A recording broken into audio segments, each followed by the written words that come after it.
فيديو النهارده هنعمل تخزين البسله. حطيت حله والميه غليت اهي. الميه غليت، هنسقط فيها البسله اللي انا هخزنها. بسم الله الرحمن الرحيم. وهنسيبها في الميه من دقيقتين لثلاث دقايق.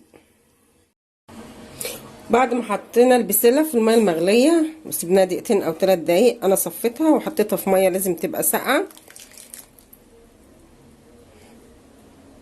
بعد كده هنصفيها ونعبيها في الاكياس.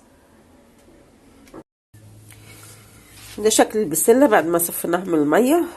هنبتدي نعبيها في الاكياس بتاعتنا عشان نشيلها في الفريزر. بسم الله الرحمن الرحيم.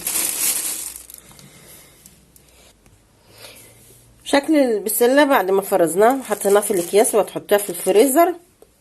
الميه طبعا احنا ما بنحطش فيها الميه، ما بحطش فيها اي حاجه. هي مجرد بتحطيها في الميه اللي بتغلي دقيقتين او 3 دقايق، وبتطلعيها تحطيها في ميه ساقعه وتحفظيها في اكياس تفضل معاكي خضره لاخر السنه. وده كان فيديو النهارده.